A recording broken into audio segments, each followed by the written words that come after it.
CUT 2026 के exam में बहुत कम समय बचा है और जब आप एग्जामिनेशन हॉल में जाएंगे तो आपको बहुत सारी समस्याओं का सामना करना पड़ेगा। कुछ ऐसी भी समस्याएं आएंगी जो आपको अचानक से पैनिक कर देंगी और जिससे आपका एग्जाम आता हुआ एग्जाम पूरी तरीके से खराब हो सकता है। इस वीडियो में मैं आपको यही बताने वाला हूं कि जब आप एग्जामिनेशन हॉल में बैठें तो आपको पैनिक नहीं करना है और अगर कुछ गड़बड़ी होती है तो उसको कैसे रिजॉल्व करना है, कैसे उसे आप सॉल्व करके अपने एग्जाम को बेहतर कर पाएंगे। तो वीडियो को ध्यान से देखिएगा और अंत तक देखिएगा। मैं नीतीश नंदनी बेसिक शिक्षा के इस ऑनलाइन परिवार में आपका स्वागत करता हूं। बात करते हैं कि क्यों पैनिक नहीं होना चाहिए एग्जामिनेशन हॉल में। अगर कोई प्रॉब्लम आई तो हम पैनिक हो जाते हैं। सबसे बड़ी दिक्कत यह है कि हम कंट्रोल खो देते हैं। क्या क्या प्रॉब्लम्स आपके सामने आ सकती हैं और उनका समाधान क्या है। सबसे पहले अगर मैं बात करूं तो जब भी आपके सामने एग्जामिनेशन हॉल में कोई भी प्रॉब्लम है, फॉर एग्जांपल सीबीटी मोड पर एग्जाम है, हो सकता है जैसे ही आपने कंप्यूटर चलाना शुरू किया माउस काम करना बंद कर दिया, जैसे ही आपने कंप्यूटर शुरू किया कंप्यूटर जो है सिस्टम पूरी तरीके से बंद हो गया, हो सकता है सबका सिस्टम चल रहा हो आपका बंद हो जाए। ऐसी भी प्रॉब्लम्स आपके सामने आ सकती है, पर आपको पैनिक नहीं होना है। एक हल्की सी सांस लेनी है, आराम से बैठना है और वहां पर इंस्ट्रक्टर होगा जिसको आप बुलाएंगे, जो आपको इंस्ट्रक्ट करेगा, जो आपको बताएगा किस तरीके से आपको इसको रिजॉल्व करना है। वो आपकी प्रॉब्लम को रिजॉल्व करेगा। एक सबसे बड़ी समस्या यह है कि जब हम वहां बैठते हैं तो हमारे दिमाग में बहुत सारे नेगेटिव थॉट आने लगते हैं। बगल वाला कोई बच्चा बोलेगा कि हम तो सर पूरा पढ़ के आए हैं, तुम पूरा नहीं पढ़े हो क्या, तुम ये वाला टॉपिक नहीं पढ़े हो क्या, तुमसे तो मिस हो गया लग रहा है। तो आप तुरंत पैनिक हो जाते हैं। आपके दिमाग में किसी भी तरीके का नेगेटिव थॉट नहीं आना चाहिए।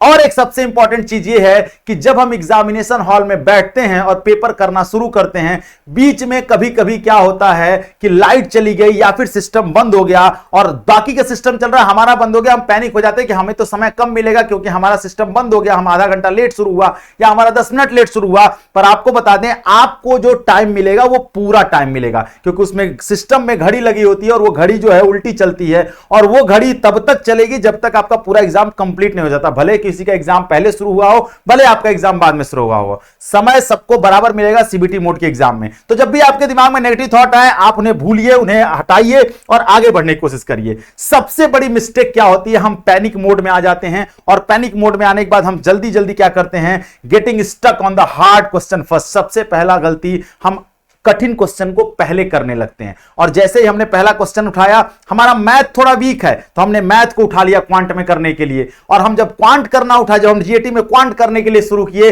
तो हमारा गड़बड़ होने लगा और हमें लगा कि अब तो पूरा पेपर खराब हो जाएगा। हमें ऐसा नहीं करना है, हमें हार्ड सेक्शन को लास्ट में रखना है और जो सबसे आसान आपको लगता है सेक्शन उसको पहले करना है, ठीक है, क्योंकि हम पैनिक हो जाएंगे अगर क्वेश्चन गड़बड़ हुआ तो। सबसे पहली बात यह कि हमें जो स्टार्ट करने से पहले हमें हमेशा 30 मिनट का 30 सेकंड का थोड़ा सा ब्रेक लेना है। यह सोचना है कि हम सबसे पहले कौन सा सेक्शन करेंगे।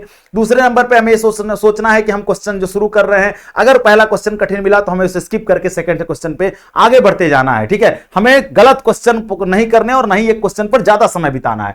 उसके बाद हमें कभी लगे कि क्वेश्चन ज्यादा कठिन पूछ दिया, 2-3 क्वेश्चन लगातार नहीं आ रहे हैं, तो हमें एक हल्की सी सांस लेनी है, घबराना नहीं है, क्योंकि वो एग्जाम आपके पेशेंस का भी एग्जाम होता है। उसके बाद हमें क्या करना है, read the paper smartly. Paper को रीड करना है सही तरीके से, घबरा के नहीं कि जल्दी जल्दी समय भाग रहा है तो हम जल्दी जल्दी रीड करें। और उसमें क्या होता है, कभी कभी क्वेश्चन पूछता है कि कहीं कहीं नॉट लिखा होता है, हम नॉट को स्किप कर देते हैं और हम गलत आंसर करके चले जाते हैं। हमें इस बात का खासा ख्याल रखना है कि अगर कहीं पूछे कि निम्नलिखित में से कौन नहीं है, तो नहीं पर भी फोकस हमें रखना है, ठीक है।